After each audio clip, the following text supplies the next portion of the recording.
It is.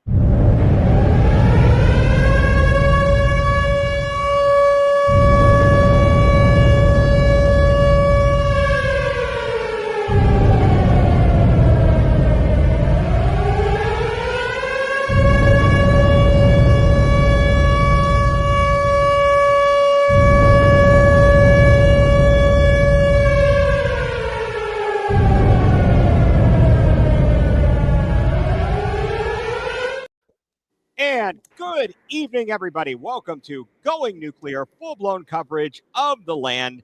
I am Ethan Greenberg, and I am here alongside of me is my co-host, Mike Rasinski. Joining us all football season is Jacob Greenberg, and we've got a couple of special guests here. We are part of the Fanatical Elves Network, a subsidiary of the Fans First Sports Network. So welcome into everybody who is joining us everywhere around the Browns and sports-loving nation. And we are glad to have you in with us this evening.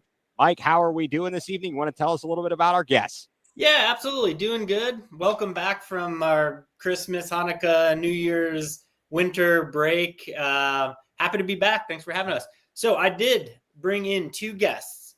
One has been on the show before, the Browns fan who will provide some interesting comment and perspective. He is a member of the 6th grade, is Carter. He is also on our flag football team. I like to compare him to Nick Chubb as our star running back. His teammate is also joining us, Camden Stone. He's going to bring the enemy perspective as he is a Ravens fan, which is okay. Also a member of our flag football team who has done quite well the last 3 years, and I like to compare him. He's our Myles Garrett of the team, the sack master. So welcome, Carter and Camden, and thanks for joining us as we get ready to talk about the Ravens-Browns, as it was the franchises are going in different directions, but they played each other, and the game ended just as we thought it would. Yeah. I think that you said it quite well there, Mike. So, yeah, that was a miserable ending. It was a fitting ending to a miserable season. Yeah, indeed. So I guess I will start it off. Camden, as the Ravens fan, what was your thought of the game this Sunday? Did you actually watch it first? Yes, I actually did watch it. And honestly, we probably should have scored more. We had a not great opening. All the flags, that did not help.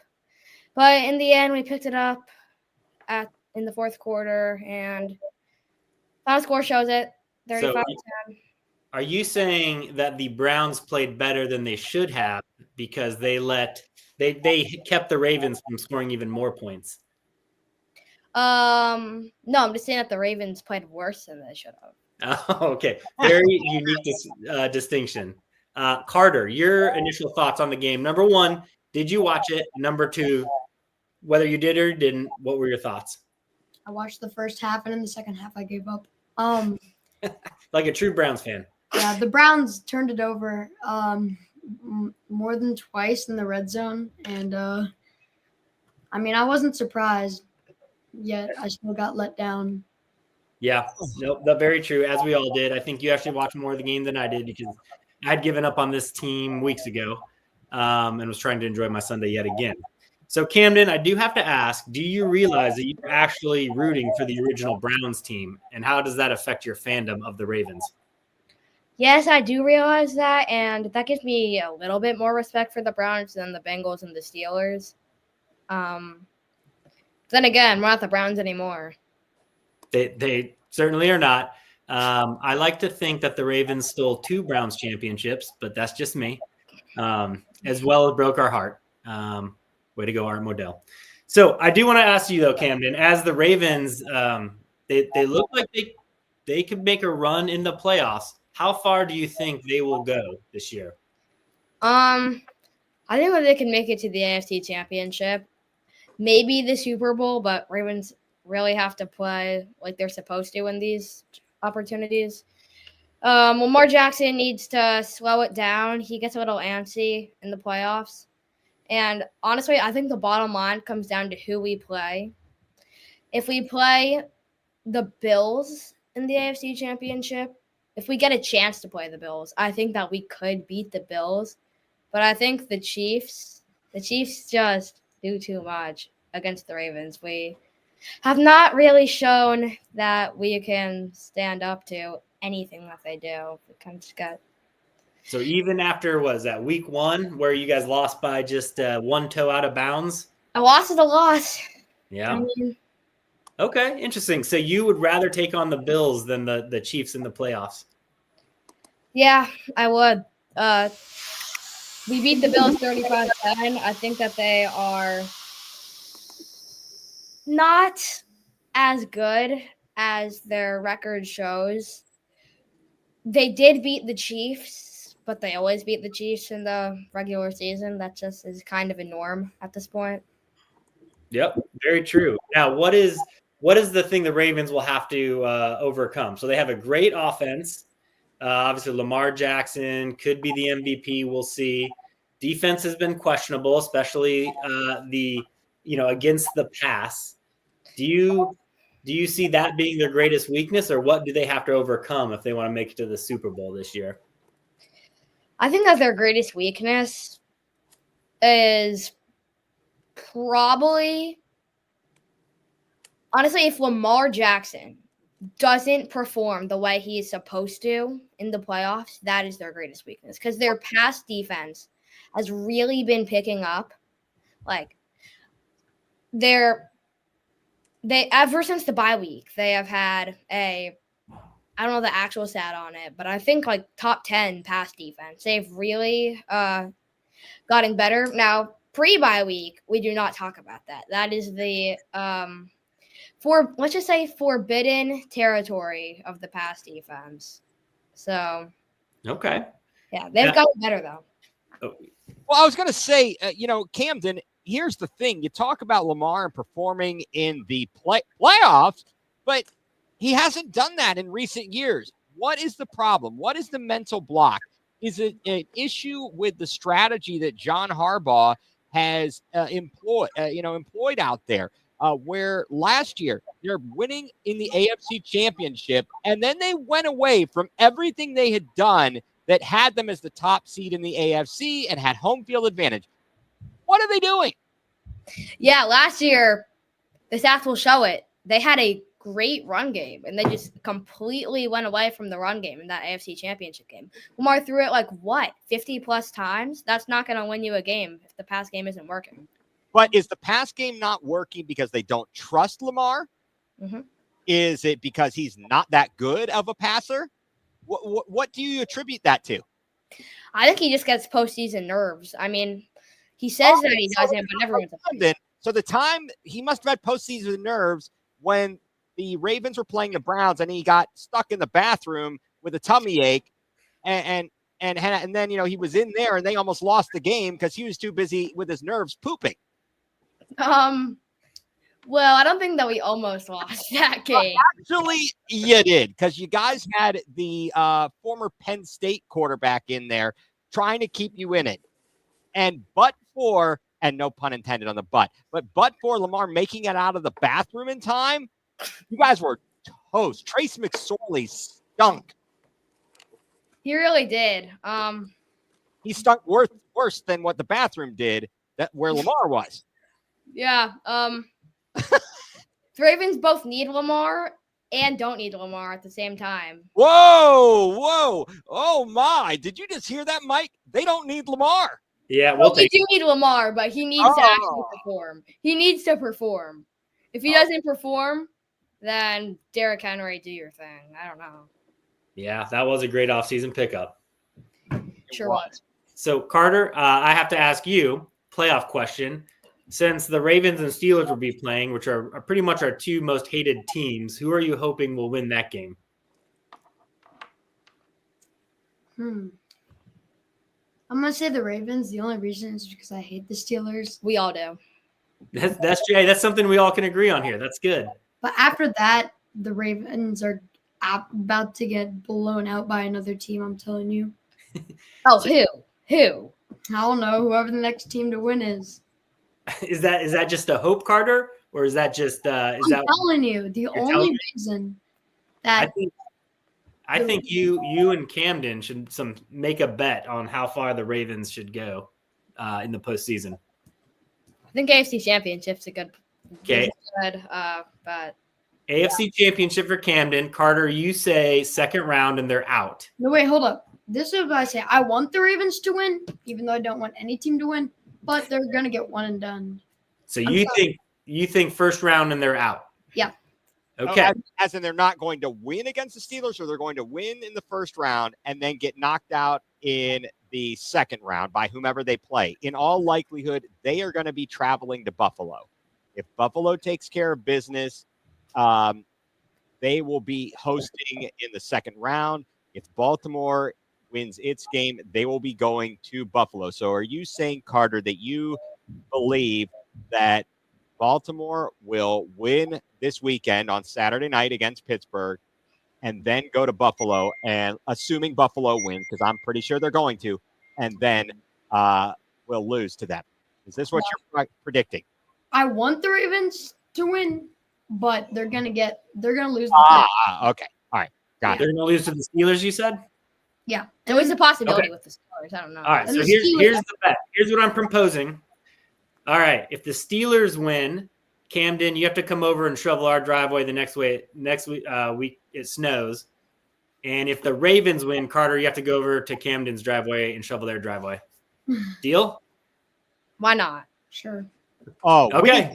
Mike, I want video of this. I want video Okay. of this on the show. We need to have it. Okay, we'll show it next time. All right. Very good. Now that we've got that out of the way, should we switch to the draft a little bit while we have Carter, just to see what you want with the number 2 pick? Yeah, it's number 2, and how fitting that the Browns are number 2.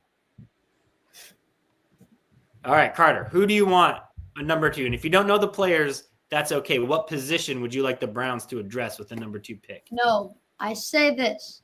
First round, we draft either Will Howard or Travis Hunter.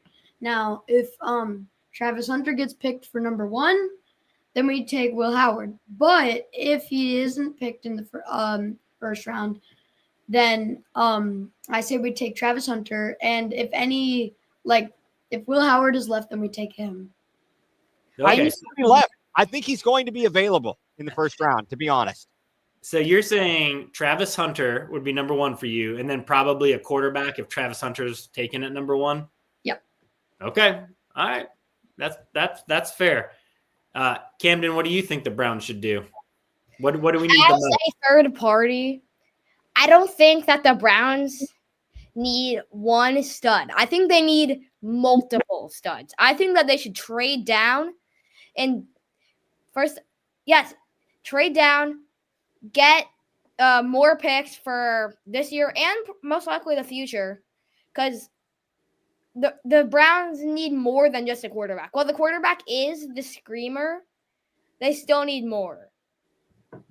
Okay.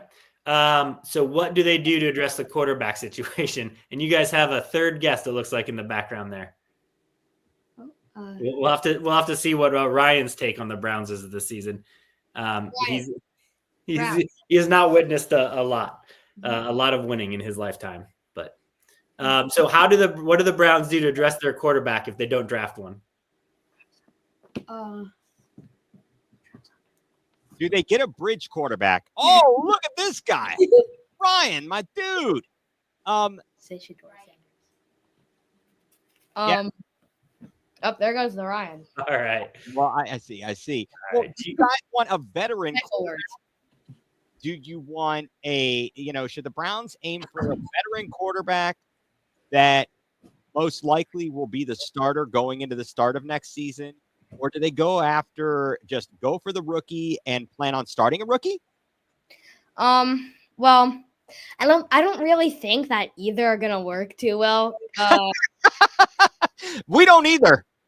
Yeah, given their GM history per se, I think he should be out the door. I mean, You don't like Andrew Dingleberry?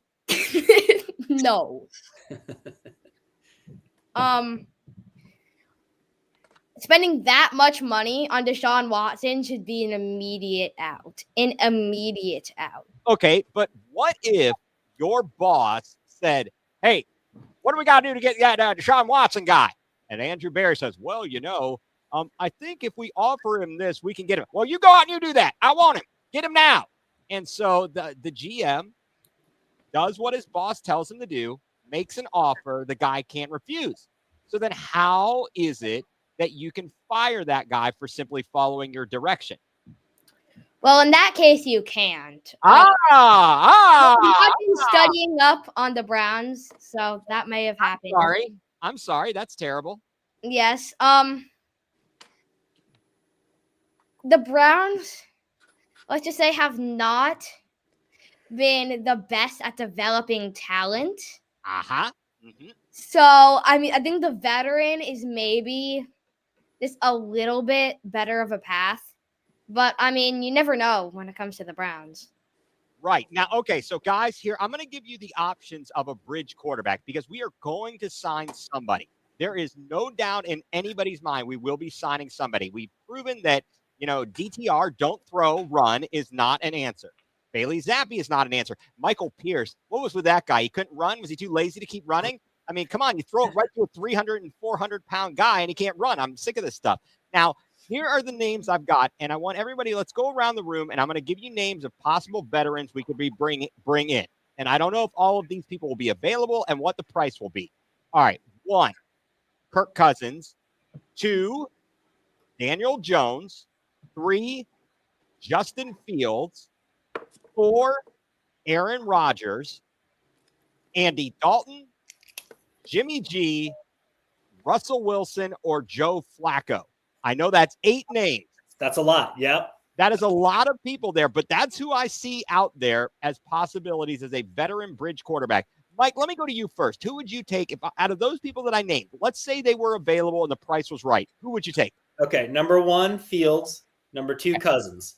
Okay. All right, Fields, because how young he is. I think he's still got quite potential for a great upside. He's going to be cheap.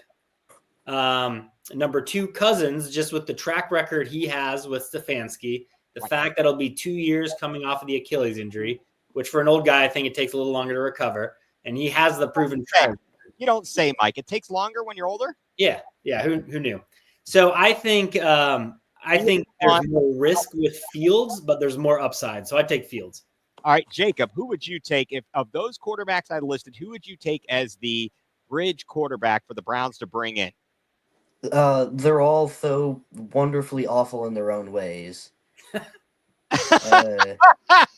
Well, you have to have one. Yeah, no Jimmy G, no Aaron Rodgers. I'd probably go either Fields, Wilson, or Cousins. Oh, I didn't even bring up Wilson. Wilson. You did. Russell Wilson. You said Russell Wilson. I thought you were thinking Zach Wilson. Oh, no, okay. I'm not going to take Zach Wilson. All right, fair enough. So you would go. So who was your first choice? It's either Fields, Wilson, or Cousins. Okay, so Fields would be. So both of you guys have said Fields at the top of your list. All right, Camden, I know you don't care, and the Browns are just awful. So Carter, you have a bit of a stake in the game here. Who would you take of those people I mentioned as a possible bridge quarterback? I'd say I'd put Fields first. All right. What else? Cousins, Flacco, Brissett, Jimmy G, Russell Wilson. I'd rate Cousins second, and then if Russell Wilson is an option, then him third. What about Flacco? He's getting too old. If he comes back, he's not going to be as good as he was. They're going to have to wheel him out. Yeah. No, I kid, of course. All right, so it seems like there's a consensus here. We all like the Justin Fields idea. Here's why I wouldn't go. Let me give you my thoughts because my thoughts are very important or not. But I wouldn't go with Fields because they're going to specifically go away from a spread type offense. He was terrible in Pittsburgh. They couldn't score a touchdown.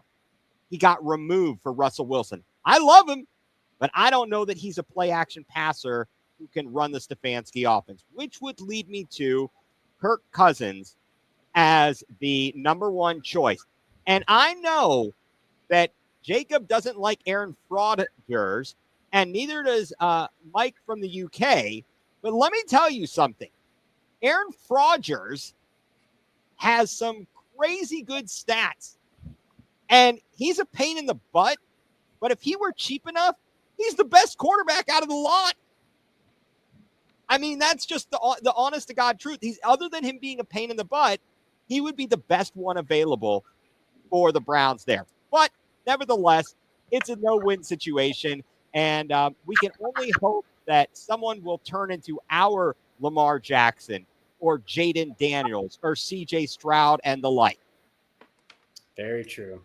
All right. Well, I think we should let Carter and Camden go. They got school tomorrow. Any parting thoughts, Carter and Camden, on Browns, Ravens, playoffs, life in general, 6th grade? Well, as a Ravens fan, just take Aaron Rodgers. I don't know. Just let him do if he wants to. Are you hoping so he fails in Cleveland? That's an understatement. I love it. Fair enough. All right. Anything, Carter? Not that I know of, no. All right. Wait, I can't wait to see this video of somebody shoveling snow. This is going to be fantastic. Jacob, you can take some lessons here. This will be good for you. Carter, Camden, thank you so much for coming on. It was a pleasure having you on to discuss the Browns and the Ravens. Obviously, two teams going in very different directions.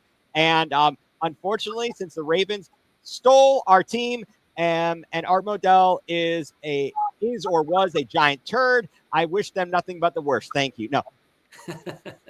Thank you very much, guys. Really appreciate you coming on. Wonderful having you. Thank you. Thank you. Thanks, guys. All right. Have a great night, Carter and Camden. Thank them for coming on here. All right, fellas. This was an awful season. I don't know how else to put it other than behind us. You know what I thought we should have done, and I didn't think about it till too late. Went back to like preseason when we picked how many wins they thought they'd get this year. Well, actually, so if you recall, when the schedule game came out, Mike, you were right. You were like 9-8. You were very cautious. Jacob, you were like at 13. I think I was maybe at 12 or something in that range. By the time the season started, I had dropped my pick back a couple. I was closer to the 9-8. And Jacob, you still were feeling good. You were still. I was 12-5. You were 12-5. Okay, you were feeling good. I think everybody did. Look, we were all fooled by the expectations. We thought, look, they're bringing everybody back. The last time we saw Deshaun Watson on the field the previous season, he was passing 14 of 14 in the second half against Baltimore, leading a comeback. We get a huge win, and then he goes out. So we're like, okay, it's on the right track. But then this year, and so we bring everybody back. We don't know what the state of, Nick Chubb is going to be. And then they make all these wholesale changes on offense to better suit Deshaun Watson. And we saw the preseason going down the crapper. Nobody's practicing because they've got this ridiculous strategy. We were all, taken in and fooled. And it's really bad. And so I am going in with eyes wide open into next season and seasons in the future here. Yeah, I mean, that's all you can do. I guess it was striking that we not only the preseason losses, it's how we lost the games, it's the pre-snap penalties, it's the getting rid of all of our assistant coaches on the offensive side of the ball, essentially bringing in some questionable hires and trying to remake the offense to suit Watson instead of going with the coach's strength and coaching them up to the system that Stefanski, already excelled in. So trying to change something that wasn't broken. Exactly. Now let me play you a clip. Aditi Kinkawala, who covered the Browns sideline during the preseason, is on CBS with my favorite man, Spiro Doodoo's, and Adam Fart Chuleta. She was on the Ultimate Cleveland Sports Show, and she talked about, they said it was a clip here. She gave a little insight about Ken Dorsey, the now former offensive coordinator. So let's take a listen here to Aditi. Hopefully I have not screwed this up, and it works. Look, I can tell you, the Bills were very, very honest with the Browns about what some of Ken Dorsey's shortcomings were in Buffalo, and some of what caused the Bills to relieve Ken Dorsey of his offensive coordinator duties and install Joe Brady. And so if I'm the Browns, and I know that these are the things that Ken Dorsey struggled with, for instance, he is indeed a very, very nice man. He is indeed a good quarterbacks coach. But in Buffalo, he struggled to manage to speak to present to the entire room. In Buffalo, he wasn't necessarily very collaborative with the O-line coach, with the running backs coach. He didn't necessarily take great input. Did she say he wasn't very collaborative? Aren't they isn't that the whole thing in Cleveland? They're supposed to be collaborative? Yeah, as opposed to blaming each other like we used to do. Right, exactly. But he doesn't collaborate. He doesn't work well with others. Isn't that like the thing you get on your report card in like elementary school? Doesn't work well with others. He's the kid who's throwing stuff at everybody. Okay, let's finish here. The clip from Josh Allen on what Josh Allen wanted to see. And he definitely was not as deliberative or as committed to the run game as the Bills wanted. So, okay, the Bills moved on for him. They put in Joe Brady. You've seen how Joe Brady has helped Josh Allen and helped this Bills offense go to a completely different level. Nobody is spreading the ball around the way that the Bills are. Nobody has the level of unselfishness in their wide receiver room that this group has. Nobody is making faster decisions than Josh Allen is. And look at the way that he's not turning the ball over. Yep. All of that is a result of what Joe Brady has been able to do and does do that Ken Dorsey didn't. So, okay, now let's go back to this. These are things that Ken Dorsey struggled with in Buffalo. In Buffalo, they were very, very honest when Andrew Berry called, when the Browns called to find out about Dorsey. Okay, so now the Browns know this. So why don't you make sure that Dorsey doesn't struggle with the exact same things in your building that he struggled with in Orchard Park? Yeah. Didn't happen. I mean, so who is that on for not figuring out how to make him work better with the rest of the team? Or was the design so bad, or was it not going to matter no matter what because, Deshaun Watson stunk? I mean, how do you parse that out? Yeah, well, I've got some thoughts. So sounds like there are a lot of red flags with the Dorsey hire that either the Browns didn't know about, but according to the interview, they were warned about it and just chose to ignore. You'd think after the Deshaun trade, like maybe that's a red flag that you shouldn't ignore red flags right there. So you have that. Number two, you knew what you were going to get with him. Besides all the red flags and you're not being collaborative and not working with, with the other coaches and whatnot, you knew what kind of offense you were going to get with him. He was going to throw the ball a lot. So as that was going on, I pulled up a quick stat here. Guess what team led the league in pass attempts this year? Here's the Browns. All right, here are the top whatever teams that led the league in pass attempts. Browns, Bengals, Cowboys, Raiders, Jets, and then you have the Chiefs. So that's 1, 2, 3, 4. The top 5 teams that led the league in pass attempts, none of them made the playoffs. All right, here are the teams with the lowest pass attempts. Eagles, Ravens, Packers, Steelers, Chargers, Colts, Bills, Commanders. So what is that? 1, 2, 3, 4, 5, 6, 7, not in the playoffs is the Colts. Yeah, so 7 out of those 8 teams with the least amount of pass attempts for the season are all in the playoffs. I mean, that's not even analytics. That was me looking at ESPN.com for all of 30 seconds to figure that out. Like, which way do you think we should go? Especially with the running game we've had for the past few years. Right. And they went ahead and made these changes. And so first of all, I'll say this. The silver lining of the Brown season finally ending was waking up Sunday morning to find out that both Ken Dorsey and Andy Dickerson had been bid adieu. A fine farewell to you, sir. I would say this in the kindest way. You're fired. Yes, in fact. You're fired. And let's see. You stink. Yes, that's what I would say on You stink. You are the weakest link. Goodbye. So that being said, now let's take a listen here. And I want us to listen to this because there's so much to this. Andrew Dingleberry's press conference the other day. Let's take a listen to this. It's a couple minutes here, but I think it's important and will help to really define everything bad that has happened and how they allegedly are going to try and fix it. All right. Sit here in front of you with a season where we just won 3 games. And I really share in our fans' disappointment, frustration. Quite honestly, I'm embarrassed with the results that we've had as a team this year. Just plainly put, we didn't meet expectations. Our decisions coming into the year didn't meet expectations. Ultimately, that responsibility lies at my feet. Thinking back a little bit to a year ago where we were coming off an 11-win season going into the playoffs, our goal has always been to perform at that level or a higher level on a consistent basis. And in order for us to do that, especially as we look at this season, we really have to look at everything. It's an objective and hard analysis at each position group in the roster. It's looking at what we're doing to put our players in the best position to be successful. It's looking about how we practice, how we train to avoid the major losses that we've had in player availability over the past couple of years. Hey, here's an idea. Why don't you practice more so you're ready for the games? Because they get injured anyway. Okay, continuing. Couple years, we really do have to look at everything.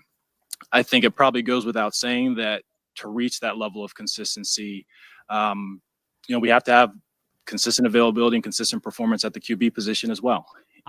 Consistent availability of the quarterback.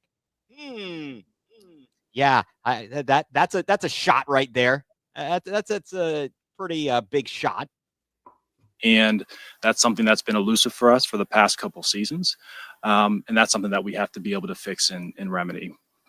I'll share, with you all this morning that, I was recently listening to John Maxwell talk. And John Maxwell, he's a former pastor, longtime leadership executive coach. He was like a New York Times bestseller. And he was talking about the topic of how to get a positive return on failure. And are you serious? What kind of garbage are you trying to sell me, sir? And he used this term. He talked about like good misses and bad misses. And it stuck with me because I've listened. Because you're the king of bad misses. Thank you. Oh, geez. Oh, I hope it doesn't mess up. And that's something that we have to be able to fix and remedy. I'll share, with you all this morning that, I was recently listening to John Maxwell talk. Okay, and John sorry, Maxwell, he's a folks. Former pastor, longtime leadership executive coach. He was like a New York Times bestseller. And he was talking about the topic of how to get a positive return on failure. And he used this term. He talked about like good misses and bad misses. And it stuck with me because I've listened to Kevin coach quarterbacks for 5 years, and he uses the same terminology where it's like, hey, you're going to miss throws, but let's make sure they're a good miss or a bad miss. And the way John categorized, good misses versus bad misses is with good misses, they force you to adjust. They're failures where you learn and you have to adjust, where the bad misses, they're the ones where you don't learn anything and you make excuses. And we have a lot of good people in our organization from, core group of players, good coaches, good people in football operations. We will make adjustments and we will learn from this and we will grow from this. I will learn from this and I will grow from this to ultimately deliver the results that, our fan base deserves and our organization deserves. The last thing I'll do before I open up with questions, I did want to give an update on Deshaun. Yesterday, as we went through our normal player, medical process, we did learn that he did have a setback in his, Achilles recovery. We don't have all the details and everything yet, but it obviously extend the recovery process for him. It is new information, just learned in the past couple hours, so I don't have everything yet, but did want to make you all aware of it before opening up for questions. So with that, I'll leave it to you all. As far as Deshaun's concerned, then is that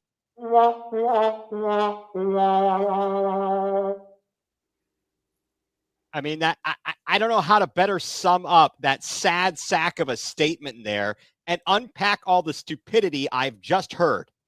Well, I guess secretly, do you think they were excited that Deshaun maybe had a setback and it kind of takes them off the hook for next year? They don't have to make a decision right away now. I mean, should that have been like celebratory music instead of the wah wah? You know, is that what was going in AB's head, as he was saying that? Maybe. I mean, I don't cheer for injuries, but you have to think that's let them off the hook a little bit for next year because of that. Yeah, I definitely think so. Look, I think the writing is on the wall. It's been on the wall that they had planned already. Like, look, Deshaun's not the presumptive starter. We are not going to plan around him. Everything that they showed during the season pointed toward them moving back to Kevin Stefanski's offense. Probably it's going to be him calling the plays. The players, Jack Conklin, Joel Bitonio, two of your veterans are saying how much they preferred the wide zone scheme of Bill Callahan. It is so many red flags. But again, guys, how many red flags does it take for these chuckleheads to say, oh, maybe we shouldn't do this? I mean, we get Watson, the red flags. We get, everything. It's crazy. So I don't know what to say. And it just feels like an absolute disaster. I think that it was a no-win situation this year, and they have planned to move ahead. The question is, will these guys get it right? And that's the next big question. Yeah, well, I mean, it's interesting how he was talking about good misses and bad misses too. I mean, the Watson trade is like the worst miss in the history of misses. I don't even think I would have brought that up if I were him. Not only with the cash, but with the draft picks you gave up. I mean, these are starters that we don't have on our team because of that. There was so much downside. I mean, there was way too much risk involved in that. I think we all knew that, and we all said that when the trade actually happened in the first place. The upside is not as high as that downside could have been and has proven to be. So why would you even bring up good misses and bad misses? There is no good miss with that one. Like, your track record is all of bad misses right now. Yeah, it is pretty bad. I don't know what the way out is here. Clearly, there are a lot of changes that are being made and will be made. We're sitting at number 2 in the draft. Mike, Jacob, I'm going to let you guys just your thoughts on what you would do at number 2 behind the what are we behind the Patriots, right? Or the Titans, I mean. Titans. So I'd let Jacob go first. He's been doing the mock draft for a lot longer than I have, and I think he's been studying it. So Jacob, now that we are a solid number 2, no more guessing. What do you think? It's got to be a quarterback. Okay. It's got to. It's Which one? Absolutely got to. Which quarterback?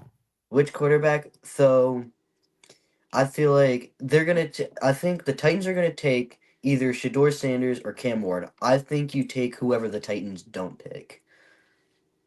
Okay, so you don't think Travis Hunter, if he's still available at number 2?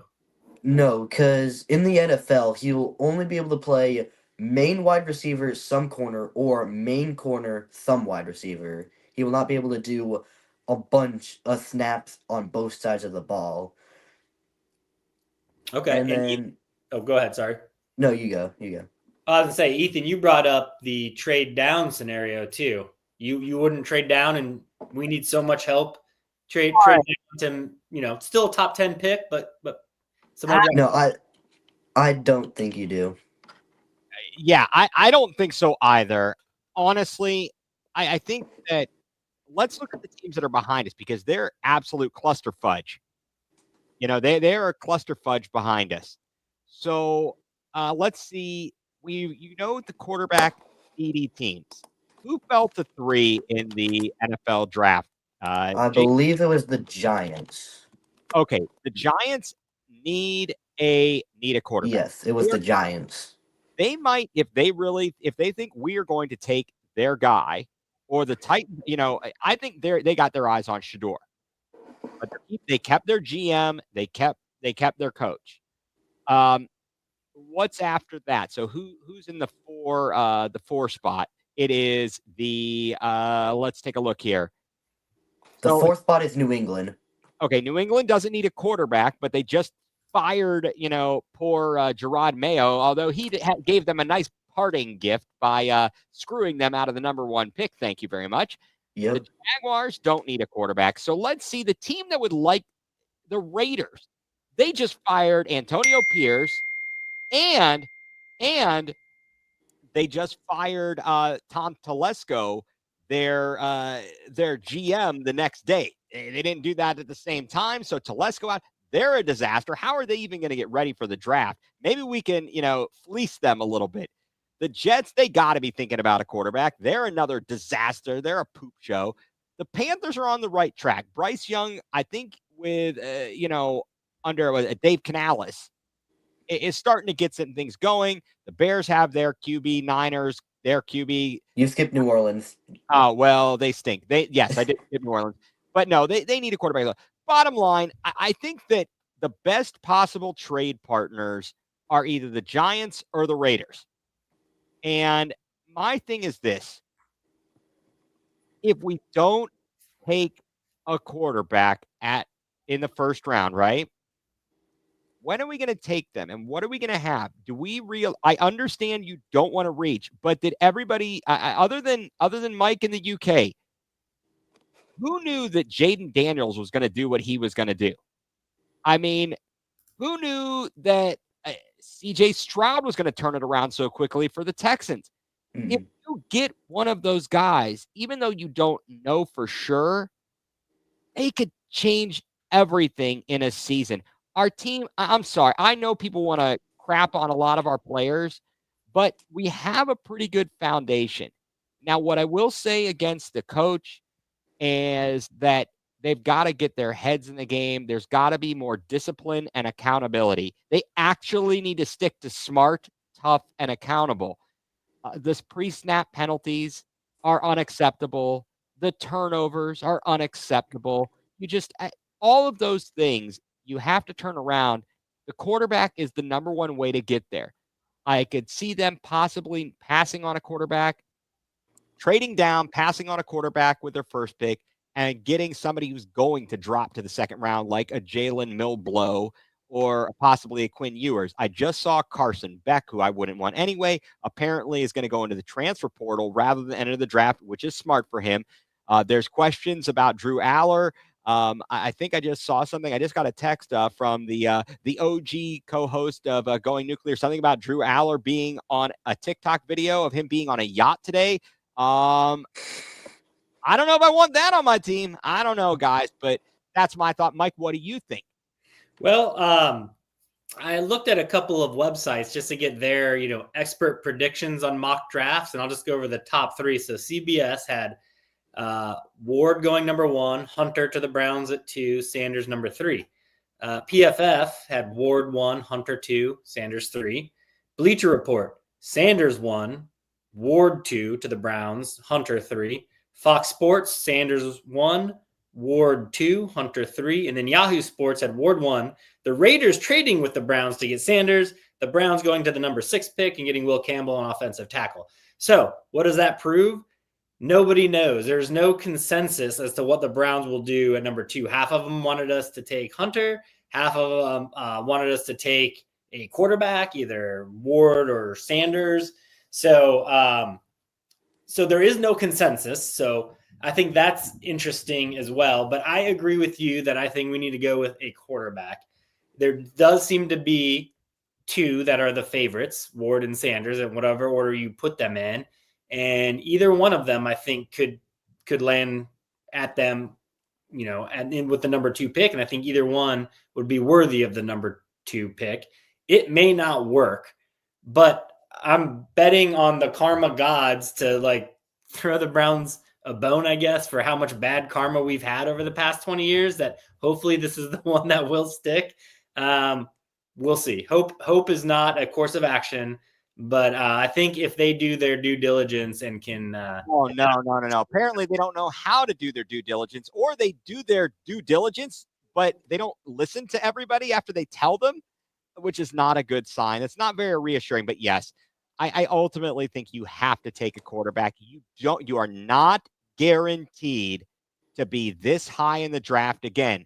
If you finish middle of the pack, what's the guarantee? How much are you going to have to trade of those assets and more? Let's say you trade down and you get a bunch of assets. Will that be enough to get you up to where you want to be? Or is some other team that's quarterback hungry going to say, heck no, we are not going to let you get Arch Manning or whichever the other hot shot it is next year. And then you're stuck getting seconds.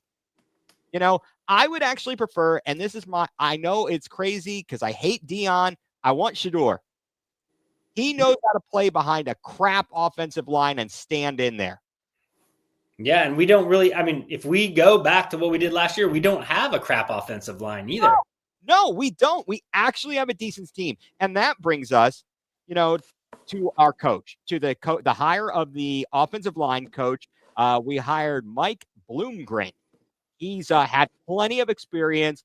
He worked with the Jets. He's been working in college. He was just most recently at Rice, where he got fired, in his 7th season. But in the pros, he worked under Brian Schottenheimer and Bill Callahan. When he was with the Jets, he worked in a pro-style system with David Shaw at Stanford. I like the hire. Let's hope that they go back to that system. And if they go back to the Stefanski offense, which it clearly looks like they are, there's going to be much more emphasis on the run and the play action. And we've just got to get somebody who can operate that well and can read a defense. If either Ward or Sanders can read a defense and stand tall in the pocket and not be scared, I'm all for it. Yeah, no, absolutely. I like that their offensive line coach too has some head coaching experience too, even though it's at the collegiate level. I think that just shows, like a level of maturity and leadership. I don't know if you heard the reports of Dickerson. They're coming out now that he wouldn't even lead some of the practices. He would kind of stand by the sidelines and let some of the assistant O-line coaches actually lead the practices, which is very, I guess, intriguing is the word I will use. It's not perplexing. Yeah, also a great word, perplexing. Yes. Well, we've got to use that as much as possible to fit with the Browns mold. A, it has to be perplexing, according to Jimmy Haslam. B, we need to have a bunch of thought partners. According to, I think that was Stefanski that said thought partners. C, it needs to be collaborative. I mean, these are all great. What's the word that they use? When you have certain terms that you use and you're looking for in, let's say someone's looking for a job and they're like, motto, buzzwords, bingo. So I don't know. The Stefanski press conference was equally as poopy, and I'm just going to leave it at that and move on, because the beauty is Deshaun with the setback sets things up for the Browns to move on. Now, I will say, Mike from the UK, he's got his thoughts here. Sanders holds on to the ball for too long. Well, some other guys hold on to their balls. No, just kidding. Anyway, and then, this setback. Do we believe there was a setback? Did Stefanski trip him or something? Is he walking down the Browns hallways? Like, he might have. They might have had a happy accident. I don't know. He went into the person who examined him in his exit physical said, "Hi, everybody. I'm Dr. Nick. Hey, it's Mr. McGregor with a leg for an arm and an arm for a leg." Yeah. You know what I think might help is probably some therapeutic massages might help the healing process. Oh, my. Hey, now. Oh, boy. Yeah, it's. I think everybody can read between the lines and see what was coming here. It all went downhill very fast. And I think that Stefanski is on notice, though, and Barry, they need to get the draft right, and they need to turn this thing around, or they will be walking out of Berea next with a box in hand, or in fact, they won't even get to take their own box. They'll ship it to them somewhere in Siberia. So how many wins next year for them to keep their jobs? To keep their jobs. Ooh, let's assume Winning record. Okay, so 9-8. Yep. Even if they don't make the playoffs. Even if they don't make the playoffs, I think a winning record. Okay. That would be progressive. I'm going to also, I think 9 is a minimum. They have a very tough schedule, but 9 is a minimum. Whether they make the playoffs or not, they need to finish above 500, and then they need to, look better, make progress. That's what we also need to see from Kevin, is how to develop a quarterback. What do you think, Mike? I think they need to make the playoffs. Whatever that record is for them to make the playoffs. If for some reason, like, everybody's bad and they're 7-10 to make the playoffs, that's fine. I think it'll be more likely a 10-7. We'll have to will be minimum to get them in, and that's what they need to do. All right. So a couple other things just to close out here, at least on Andrew Berry and things that he said. They talked about Myles Garrett. He basically intimated he's going to be back. They don't want him walking out, out the building as Mike from the UK here. Mike says if we don't get in the playoffs, he'll be gone. I don't know about that. They were joking around saying he probably, it's like, what did they say to him, between 1 week and the next? They probably said, we're going to make you an offer you can't refuse, sir. Yeah, as they should. Yeah. Now, what about Nick Chubb, guys? Where do we stand on if he will be back? Are the Browns going to lowball him? I mean, what do we think, guys? Mike, what do you think? Same contract we gave him this year, incentive laden. Give him like $2 million base with the potential to go up to $8 million if he hits certain metrics. I mean, this team needs such good karma. I think just for that fact, he's worth $2 million. So, I think Chubb would like to come back here. He's still trying to remake his name. He knows the Browns system. He knows the coaches. It seems like he's happy here. So I think it's a win-win to bring him back. He might not be the every down back like he once was, but he could be the third down back or something while he kind of reestablishes himself. I agree. Jacob, what do you think? Chubb, will he be back? I think you give him another year, one more year. All right. I like it. All right. Now, Jacob, we had a chat about this earlier. We're just going to take a quick look at the playoffs, and we will get to our picks.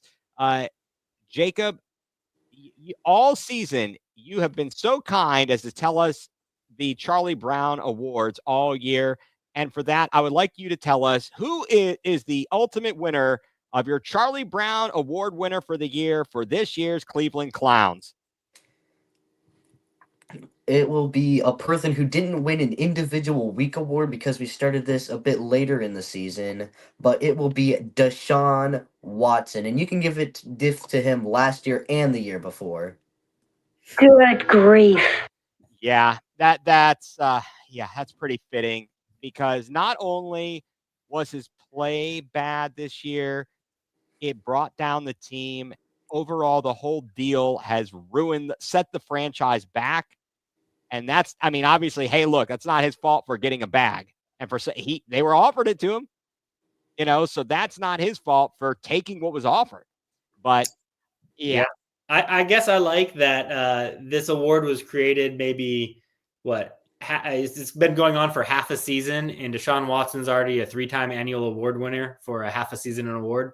Yep. It's very good. It is very appropriate.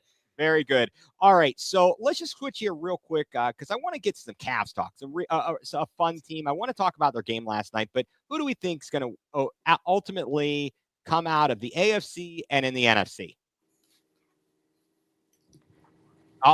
Anyone jump in here. All right, I think we're going to have Lions and Bills. Ooh. I think they both could, and that's who I want to also come out. I think that's a possibility.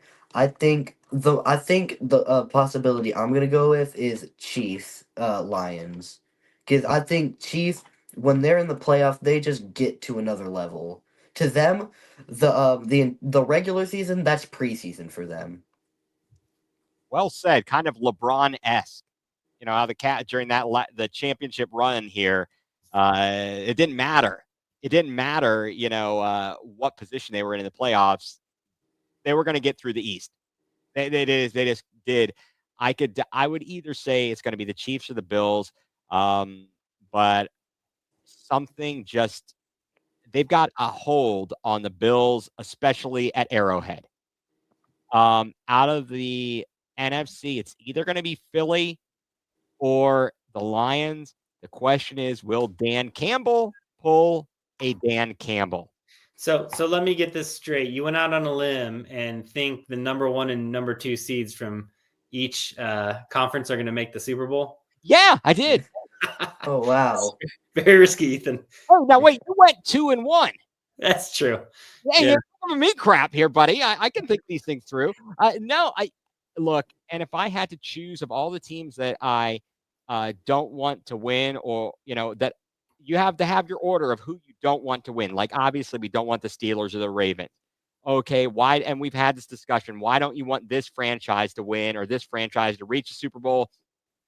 So I would like to say that I don't mind. The Chiefs can win, but then the Bills would probably be my second choice in the AFC.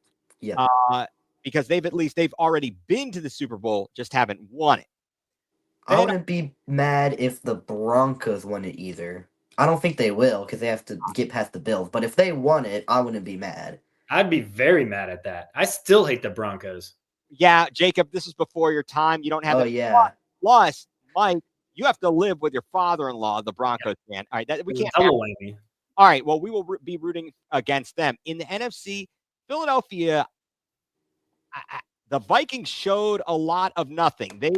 Sam Darnold turned into a pumpkin on Sunday night, and that concerns me for their playoff hopes. In fact, we're going to get to those picks here in a moment. But I could see Philadelphia having a very good opportunity to take on the Lions in the NFC Championship. Let's go to our game picks here. We finished the regular season, guys. I'm the champion of the regular season, but we are going to carry on per Jacob's wishes here. I think we all did very well, to be quite honest. Mike, I did not do good. Dude, if you look, you got 2 out of 3 games right. 2 out of every 3 right. You guys smoked me. Yeah, all right. The best record I've seen is eclipsing 200 wins, which is we're kind of close to that. We're a bit off, but we're not bad. We're close.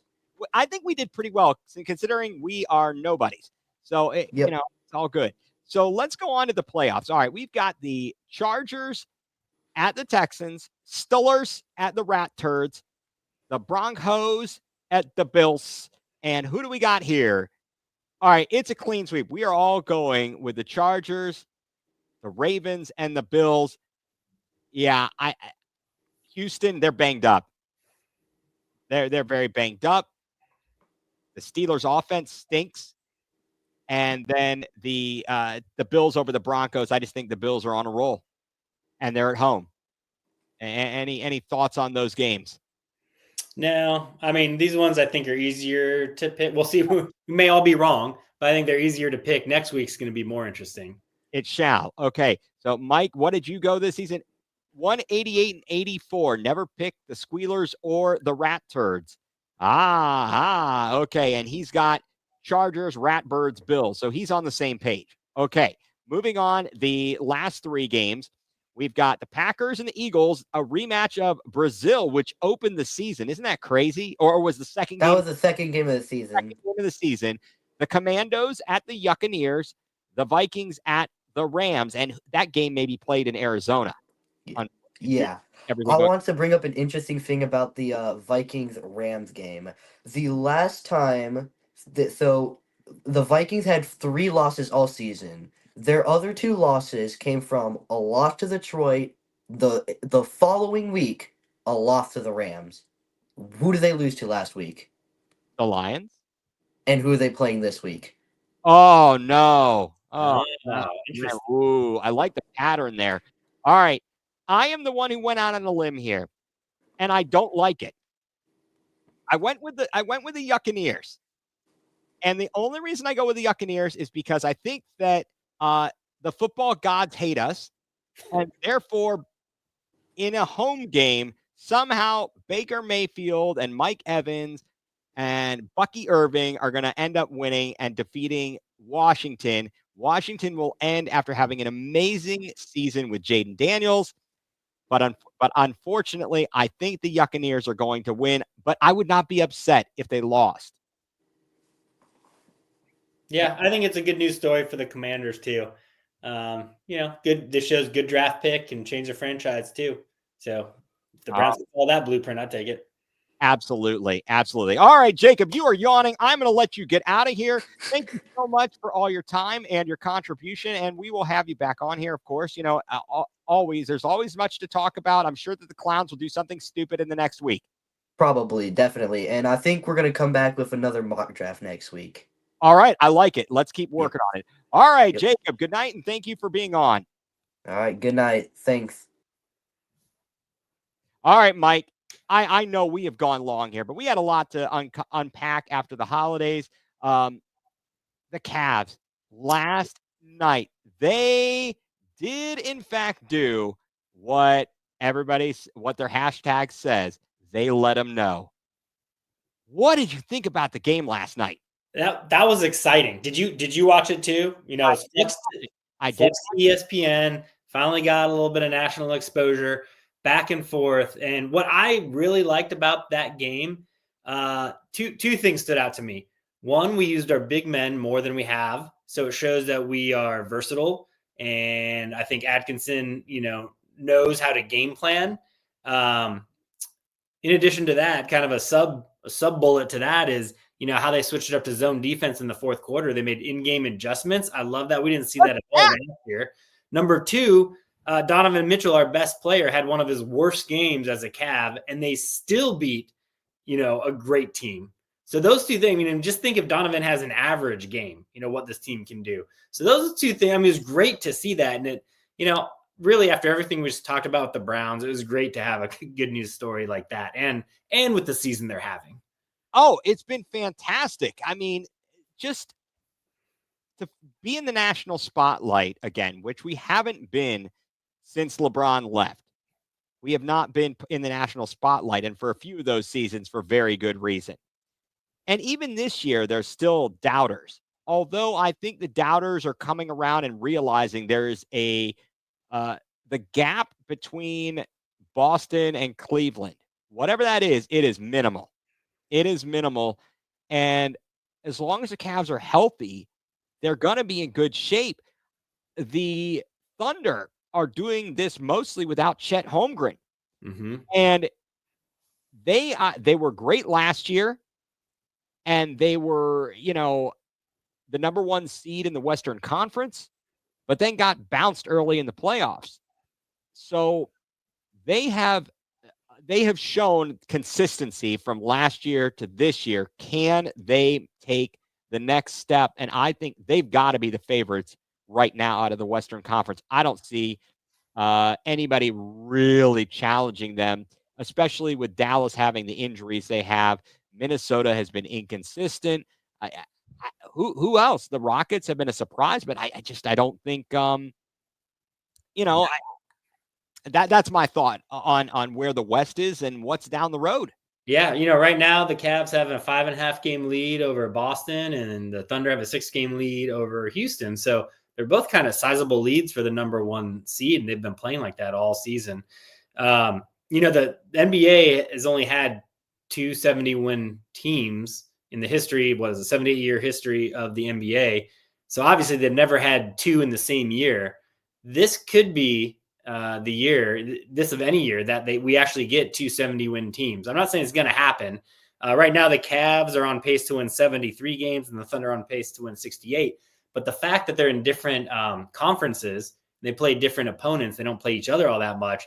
And they're already at 30 plus wins, both of those teams this far into the season. They both could conceivably do it, which would be pretty amazing. And I love that it's Cleveland and Oklahoma City, 2 of the small market franchises, 2 market cities to do this.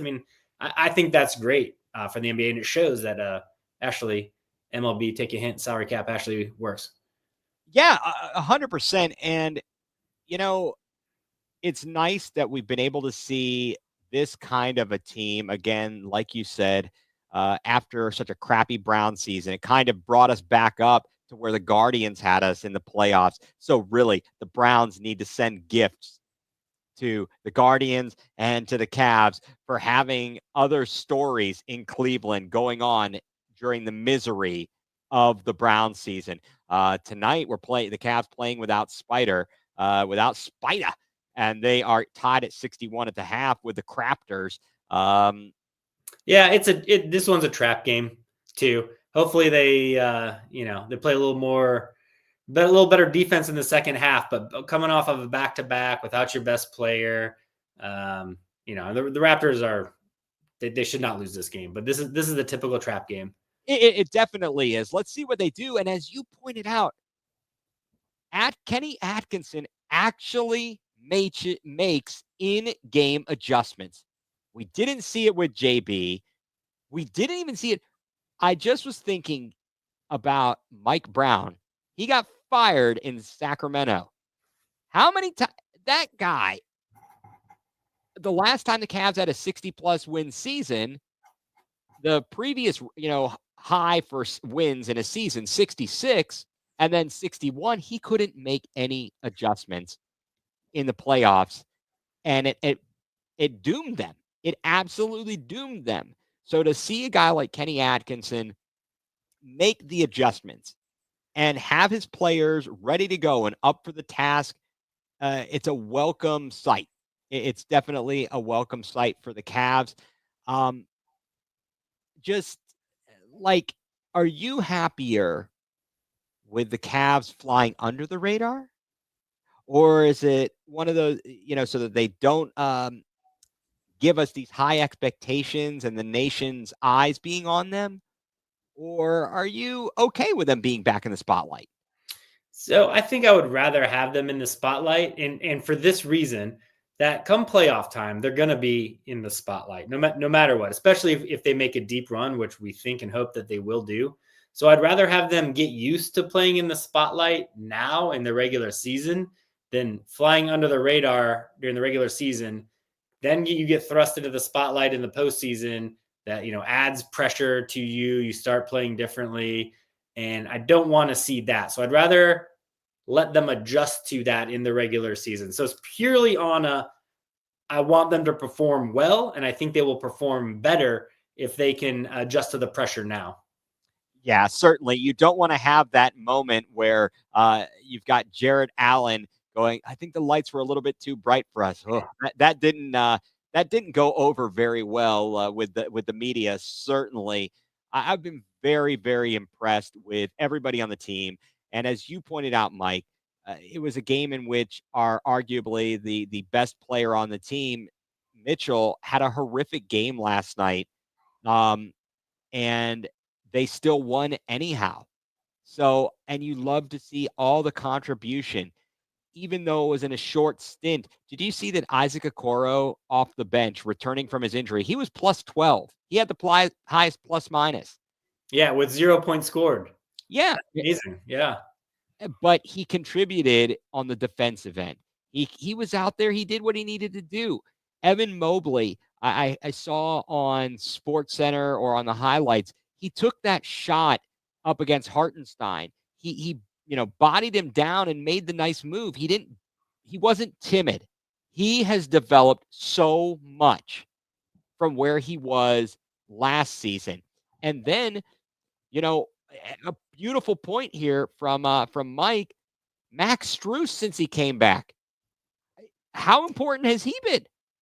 Yeah, I mean, I think we were talking earlier, the Cavs were on such a streak with him out. The question was, how are we going to integrate him into the lineup without disrupting the flow that we have now? We're on the 15-0 start, and Atkinson has done it. He's integrated him well. He's not starting yet, but he's still playing more minutes than like a Dean Wade is, who starts in his place, and he is fitting in nicely. And he's one of those great complementary pieces that this team needs. And it shows how deep this bench is too, that, he is one of 5 reserves that are getting significant playing time. They're playing 10 folks when most other teams are playing 8. And that's saving wear and tear, which is going to help in the long run as well. It really is. And Ty Jerome, he stepped up again last night. He's a pest. I love him. I love him. Yeah, I mean, if you think, like, what does Oklahoma City do if Shea goes down? Like, how many games do they win? They are really beholden to that player. Where the Cavs, they can sustain like a Max Strus injury for the first part of the season.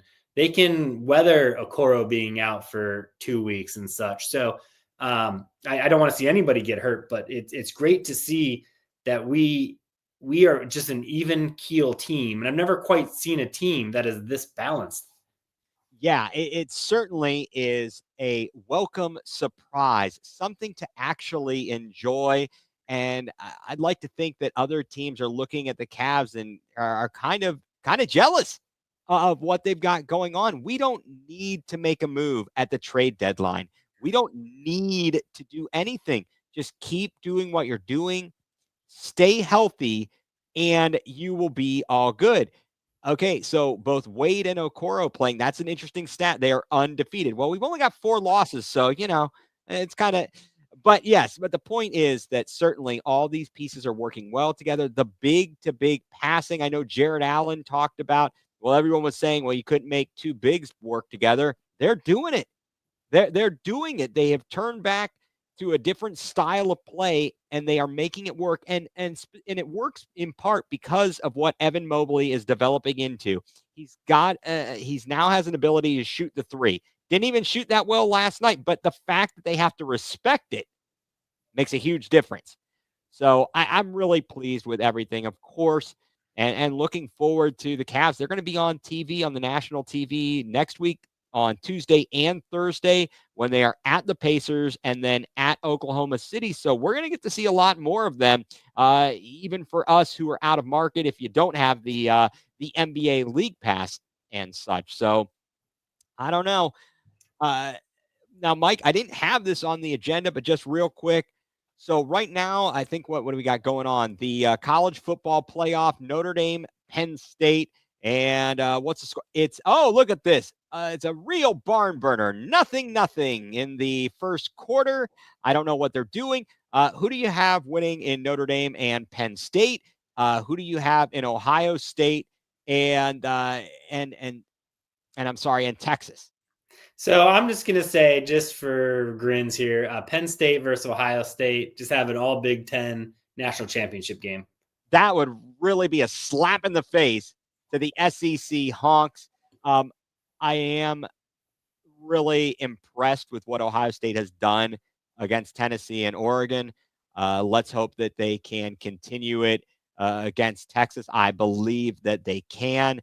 And really, the winner of the Texas-Ohio State game should be the favorite in the college football championship.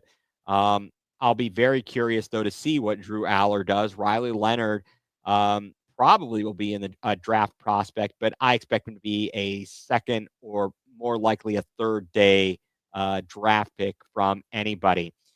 So, Mike, I hope I know we went a little bit long here, but I think that we've had a lot of stuff bottled up. And I'd love you to tell me from the holiday season and today, what has you going nuclear? Well, what has me going nuclear is why can't we open schools in Virginia at a normal rate? So for those of you that weren't following, we had a snowstorm Sunday night and schools were closed here in Virginia on Monday.